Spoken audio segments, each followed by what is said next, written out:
Ndasubiye kubaramutsa no kubakaze mwese banywanyi bacu mukurikiye amakuru n'ibiganiro vya misi yose tuba turiko turabashikiriza kuri nomboresha kure yacu kandi yanyu ya ICTV. Indwi zibiri zirarangiye ikiziga c'umukenyezi Alice Ntahokagyiye gitowe mu Ngagara karitsiye y'Icenda imbere y'ahahoze Sodeko. Ngibi ivyavuzwe kuri runo rupfu gushika ubu. Ku munsi w'Imana igenekerezo rya 4 z'ukwezi kwa 12 2022 hafi isaha zitatu z'ijoro umupfasoni Eleni akora ku bitaro Rwakaredi yarungitse audio muri groupe WhatsApp yabahoze biga kuri Ecole Paramedicale do Gitega benshi bita Medico. Eleni yasaba uwo muha inomero y'umuvyeyi canke inshuti ya Alice, yavuga ko Alice amerewe nabi cane, ko yinjiye ahantu batamuzi, ko atazi ko ahava. Inyuma gato Eleni yarungitse ubutumwa buvuga ko vyaheze. Eleni yaranse kuvuga aho yabonye Alice Ntahokagyiye. Ico Eleni yiyemerera nuko mu gatondo yari kumwe na Alice. Ubutumwa bwavuye ku mupolisi hakorera kuri zone Ngagara buvuga ko iryo joro Alice Ntahokagyiye n'uwundi mugabo ataramenyekana bazanywe kuri zone Ngagara babuhanije mu migongo ari intere, Alice atambaye. Ubwo ubutumwa buvuga ko abo bantu bazanywe n'abapolisi bagendanira General Isidore Ndihokubwayo batazira na Nkubade mu modoka y'akazi ya General Ndihokubwayo, kandi ko General yahamagaye ku telefone asaba ko bakira abo bantu. Ubwo butumwa buvuga ko igipolisi mu Ngagara chance kubakira kubera catinya ko bapfira mu gasho. Mu gatondo ka kare kuwa 5 z'ukwezi kwa 12 2022 ikiziga ca Alice Ntahokagyiye cari muri karitsiye nefu ya zone Ngagara imbere y'ubwinjiriro bw'ahahoze Sodeko. Ikiziga cabonywe ubwa mbere n'abakozi bakora kuri garage Itrakomo bita Kwaziranotse iri imbere y'ahahoze Sodeko. Ababonye ikiziga ubwa mbere bagisanze kitambaye baraheza baragipfuka. Ubutumwa buva muri bamwe mu bakozi baho buvuga ko iryo joro imodoka ya General Ndihokubwayo yoba yaciye ibandanya amaja kuri Shanike. Biragoye kuronka ivyemezo, ariko bibaye ari vyo byosigura ko imodoka yoba yarijanye wa mugabo ataramenyekana. Ikiziga ca Alice Ntahokagyiye cajanywe mu buruhukiro bw'ibitaro Rwakaredi kiza kumenyekana neza ku munsi wa gatatu, no kuvuga igenekerezo rya 7 z'ukwezi kwa 12 2022. Inyuma y'umutaga abiwe bishikiye mu buruhukiro kuraba. Kimwe mu bintu bitangaje n'ingene kugeza ngaho bamwe bamukubita wa mukenyezi Eleni yitwa ko ari umugenzi wa Alice, bose batari bagatangaze uwapfuye uwariwe. Naho mu ntango vyavugwa ngo Alice Ntahokagyiye yakubitiwe aho batamuzi, naho mu ntango vyavugwa ngo Alice Ntahokagyiye yakubitiwe aho batamuzi, ivyemezo vyinshi vyerekana ko yarasanzwe azinanye na General Isidore Ndihokubwayo batazira na Nkubade. Mu gatondo kuwa 4 z'ukwezi kwa 12 2022 bari basangiye icayi muri restaurant Buja Cafe.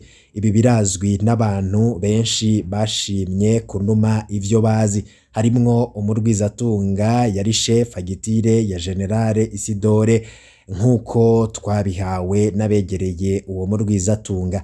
Abakozi ba Buja Cafe basabwe kutagira ico bavuze, kandi ibikorwa vyo kubatera ubwoba biguma vyongerekana nkuko abahegereye n'abahagendera babitumenyesha. Kubera iki abatwara Buja Cafe badakeneye ko bimenyekana ko na Nkubade na Alice basangiye muri ico gitondo, bashaka guhishiki? Turafise ayandi masoko avuga imigenderanire ya Alice na Nkubade tudashimye gushira habona ivyo yaduhaye kubw'umutekano w'abatanze amakuru. Radio Inzamba yatangaje ko Alice Ntahokagyiye yinjiye kwa General Isidore Ndihokubwayo ku igenekerezo rya 4 z'ukwezi kwa 12 2022 inyuma y'umutaga asanga abamurarira batahari, arinjira yihereza imfungurwa n'akavinyo.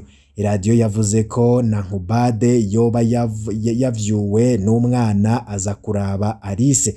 Hari igipfungu c'umwanya uri hagati y'igihe Nankubade yavyukiye n'igihe Alice yatanguye gukubitwa n'abararira Nankubade. Yakubiswe aziriki mu gihe mu gatondo yariko arasangira na Nankubade. Amakuru ya Radio Inzamba yavuze ko abapolisi bamaramaye kubona uwo muntu yarabinjiranye batamubonye ariko iyo nsiguro ntikwiye. Ico conyene nicotuma umuntu akubitwa akicwa kandi yasanzwe azinanye na serugo. Amasoko hatandukanye haremeza ko hari umuntu w'umugabo yakubitiwe aho nyene kwa Nankubade, mu gihe hari uwavuze ko uwo mugabo yahowe ko yashatse gutabara Alice. Abandi bavuga ko yahowe amajambo yo kwidoga yavugiye mu bantu bari hafi barorera ivyabereye kwa Nankubade.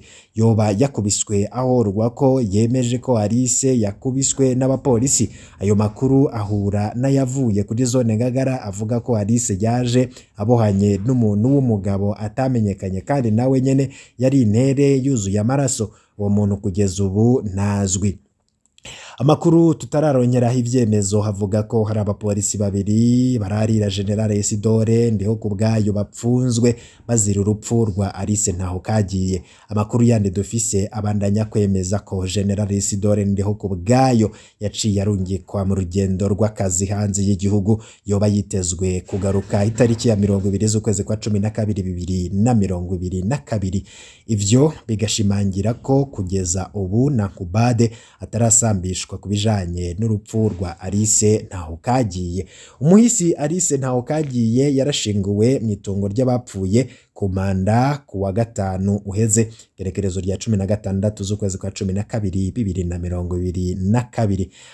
Hano hari ibibazo vyinshi bikeneye inyishu.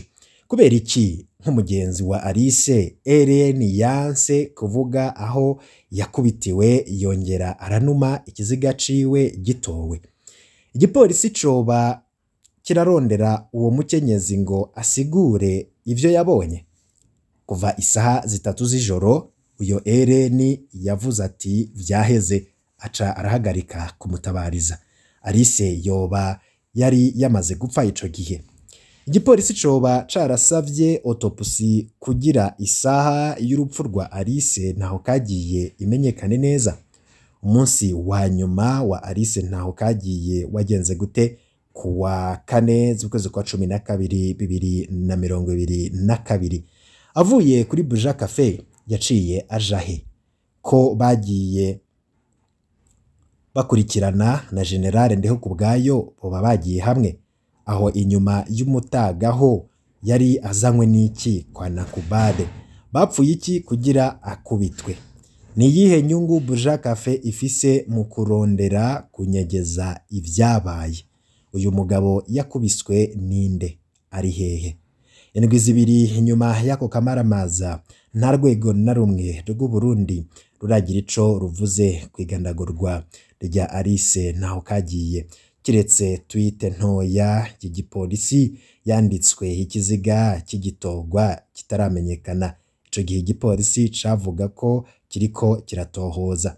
Tumenyereye ba generali batabazwa mu Burundi.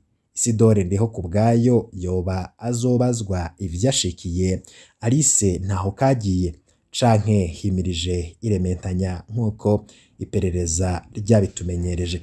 Turabandanya gusaba uwomenya uwo mugabo yakubiswe n'uwogira ayandi makuru ku vyashikiye Alice Ntahokagiye ko iyo kwandikira nimero ya ndondeza ya WhatsApp n'akamenyetso ko guteranya 32 46 56 51 905 maze mukaduha amakuru yandi mshobora kuba muzi yongera kuri ayo duhejeje kubashikiriza.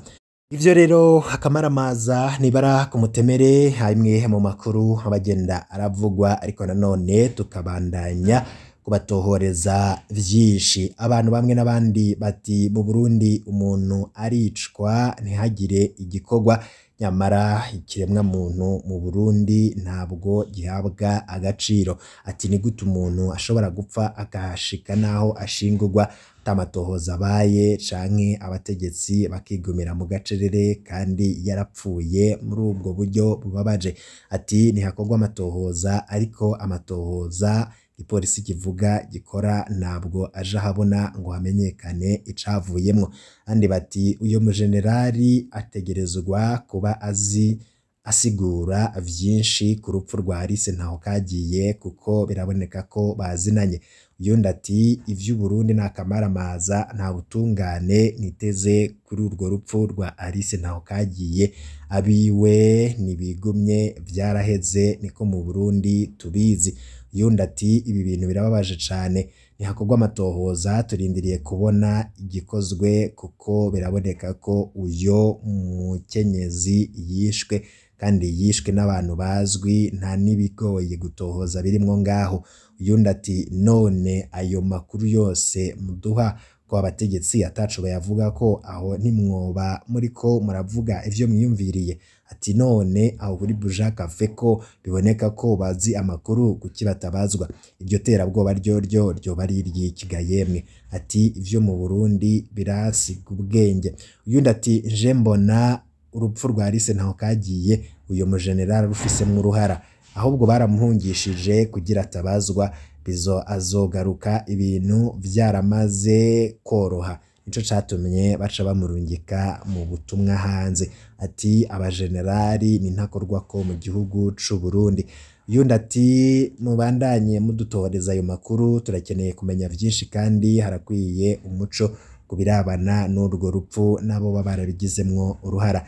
Undi ati ndakenguruka ku makuru yanyu, ariko muje muratubwira nico inzego z'umutekano zibivugako. Ati turindiriye kumenya ico mu gipolisi bavuga. Uyundi ati birababaje cane, Imana imwakire mubayo. Ivyinshi mwagiye muravuga, ka tube dusozereye ngaha no makuru, turaza kukurikirana n'ibindi muraza murabikurikira kuri no mbonesha kuri yacu kandi ya ICTV. Ibihe vyiza kuri mwese nivyo ndabipfurije.